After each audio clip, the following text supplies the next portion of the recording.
اعوذ باللہ من الشیطان اللعین الرجیم بسم اللہ الرحمن الرحیم۔ آج ہمارا دوسرا درس مقدمہ کتاب فارسی قدیم سے۔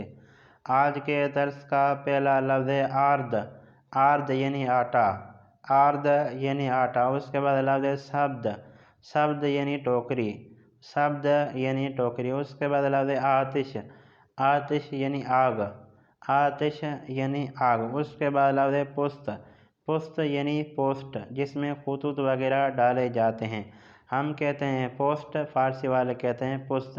اس کے بعد لفظ تشت، تشت وہی تشت ہے، یہ اردو میں بھی استعمال ہوا ہے اور فارسی میں بھی استعمال ہوا ہے، اس کی توضیح اور تشریح کی ضرورت نہیں ہے۔ اس کے بعد لفظ چسب، یاد رہے ٹوٹی یا پھٹی چیز کو ملانے کے لیے، اس کو جوڑنے کے لیے جو چیز استعمال ہوتی ہے، فارسی میں اس کو چسب کہتے ہیں۔ پھر وہ چیز یا ٹیپ کے ذریعے یا ٹیپ سولیوشن کے ذریعے ملائی جاتی ہے، جیسا کہ آپ تصویر میں دو چیزیں دیکھ رہے ہیں۔ اس کے بعد لفظ استاد، استاد وہی استاد ہے، اس کی بھی توضیح اور تشریح کی ضرورت نہیں ہے۔ اس کے بعد لفظ سر، سر وہی سر، انسان کا جو سر ہے، پورا جو سر آپ دیکھ رہے ہیں تصویر میں، اس کو اردو میں بھی سر کہتے ہیں اور فارسی میں بھی سر کہا جاتا ہے، جیسا کہ ہم اردو میں کہتے ہیں کہ ہمارے سر میں درد ہے۔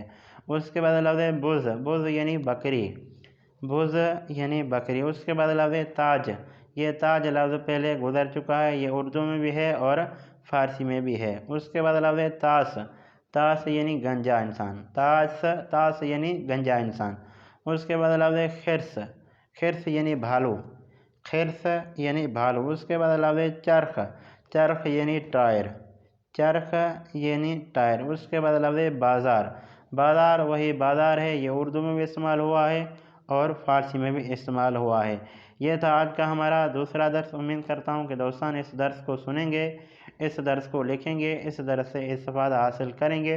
دوستان سے آخر میں ریکویسٹ ہے، اگر میری ویڈیو آپ کے کام کی ہو، میری ویڈیو سے آپ نے کچھ بھی سیکھا ہو، تو میرے چینل کو ضرور سبسکرائب کر دیں۔ والسلام۔